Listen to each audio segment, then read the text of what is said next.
नमस्कार दोस्तों, घुमक्कड़ पहाड़ी के इस खास व्लॉग में आपका स्वागत है और मैं हूं आपका दोस्त पंकज पवार। हर बार की तरह देहरादून के कुछ ऐसे अनदेखे या फिर जो ऐतिहासिक हैं या फिर जिनको लोग मानते हैं उन स्थानों में मैं आपको लेके जाता हूं।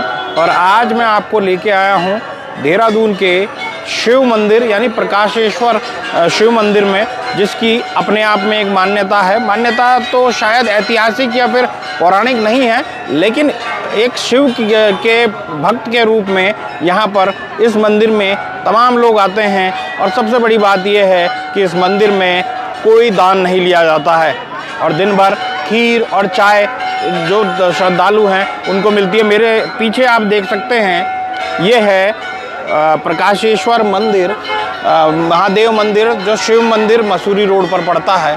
आप देख सकते हैं आज शिवरात्रि का पावन पर्व है और ये बेहद हैवी ट्रैफिक वाला जो इलाका है वो आपको दिखाई दे रहा होगा। ऊपर आपको दिखाई दे रहे होंगे त्रिशूल। ये अपने आप में जो भोले का जो कहा जाता है कि भोले के त्रिशूल के रूप में भगवान शिव शंकर का जो त्रिशूल होता है उसके यहाँ पर आपको प्रतिबिंब दिखाई दे रहे होंगे। तमाम जगहों पर जो त्रिशूल है वो दिखाई दे रहे हैं।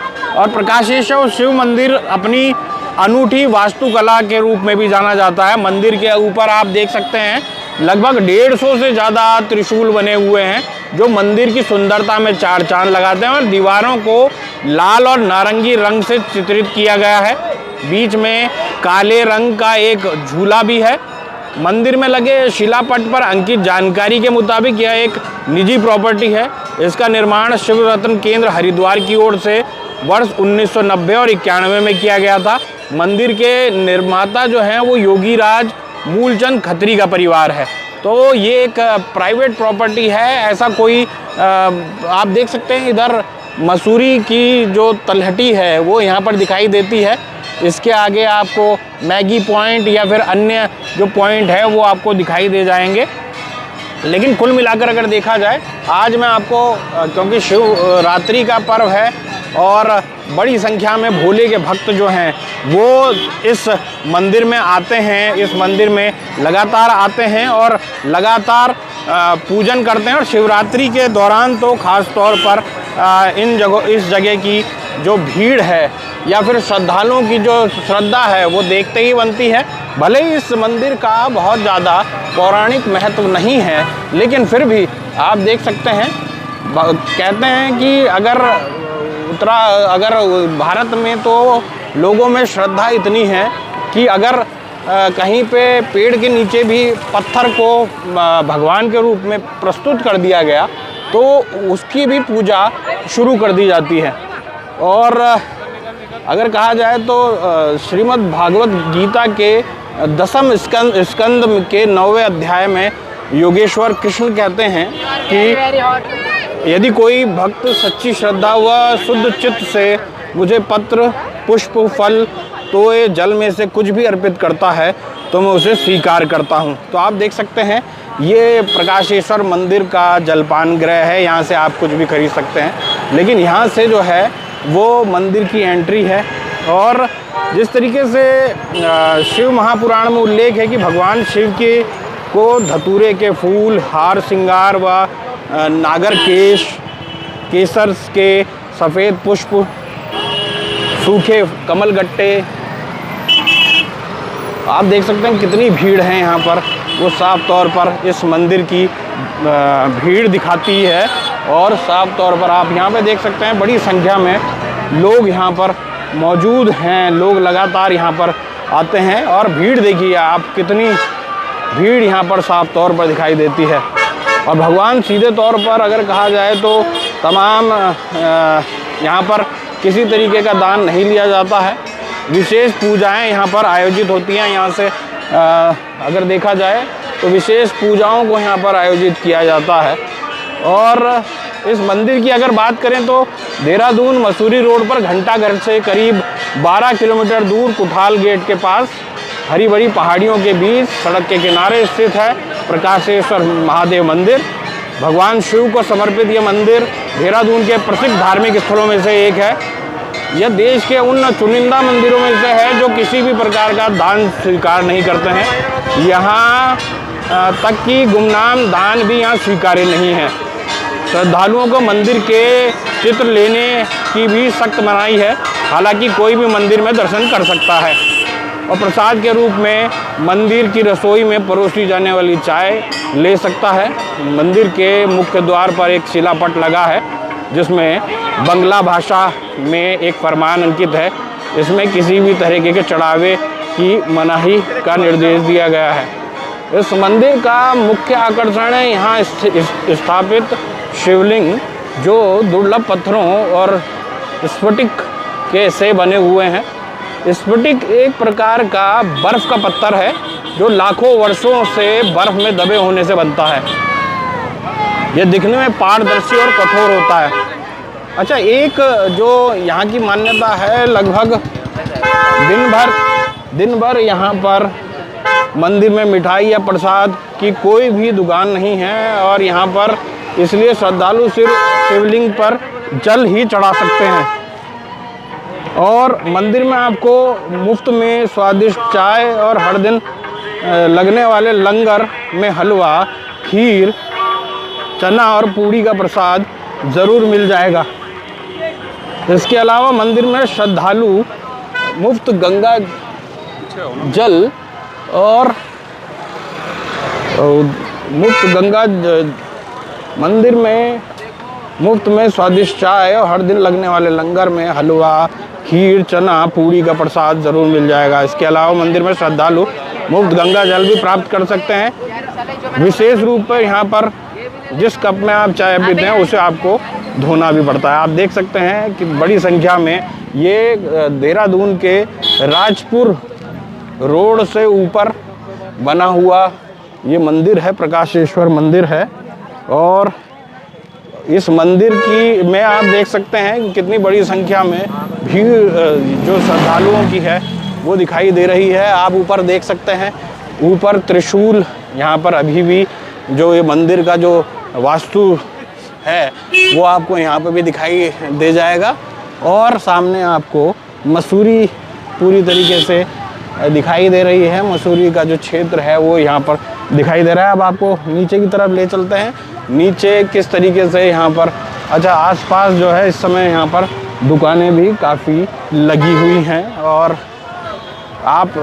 जैसे अंदर उधर से एंट्री हो रही थी, उसके बाद एग्ज़िट जो है वो यहाँ से, यानी इस दरवाजे से होती हुई नज़र आ रही है। और कहीं ना कहीं इस मंदिर, क्योंकि ये प्राइवेट प्रॉपर्टी है, तो बहुत ज़्यादा दान और सुरक्षा जैसे अन्य स्थानों पर होती है। जैसे टपकेश्वर मंदिर है देहरादून का, वहाँ पर जिस तरीके से सुरक्षा व्यवस्था की जाती है, अब इस प्राइवेट मंदिर में क्योंकि भीड़ तो बहुत है लेकिन सुरक्षा उस तरीके की दिखाई नहीं देती है जिस तरीके। चल भाई, पीछे प्या प्या कर रहा।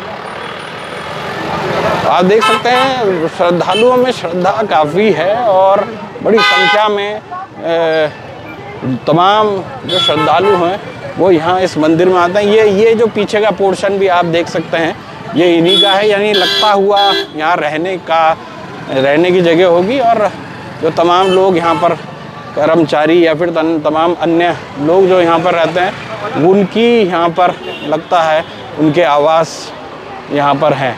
बाकी आप भीड़ देख सकते हैं। ये सारी लाइनें जो हैं वो लगभग काफ़ी दिखाई दे रही हैं और काफ़ी बड़ी संख्या में श्रद्धालु यहाँ पर पहुँचे हुए हैं।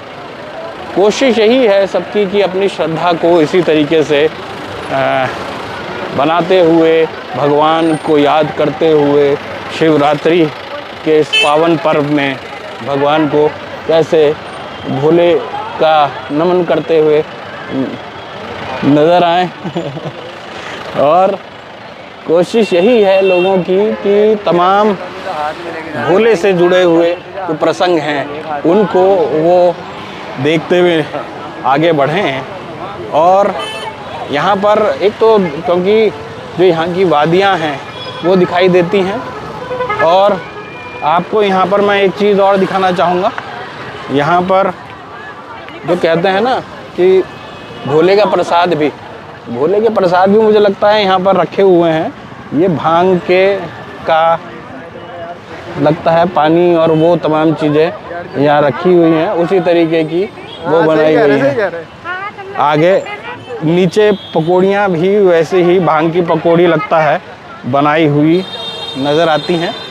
और आप देख सकते हैं कि बड़ी संख्या में लोग दोनों तरफ से आ रहे हैं। ऊपर से आने वालों की भी उतनी ही भीड़ है जितने नीचे जाने वालों की है।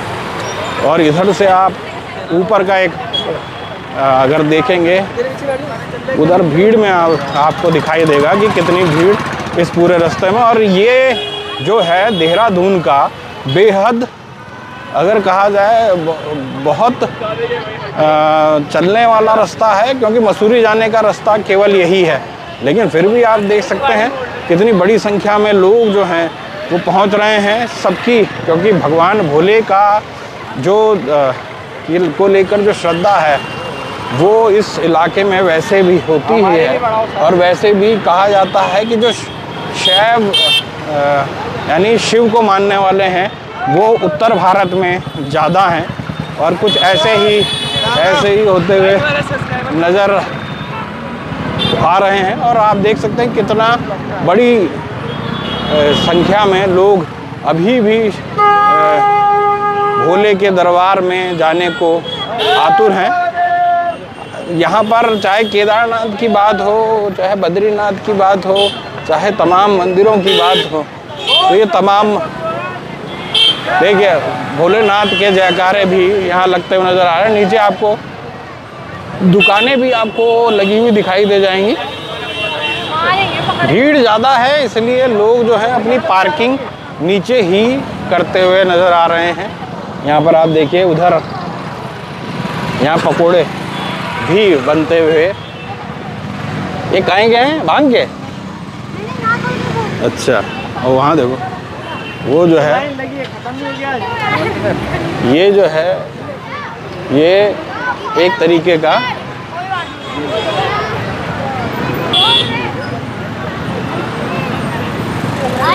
भांग का पानी बनाया हुआ है ताकि थोड़ा बहुत नशा बना रहे।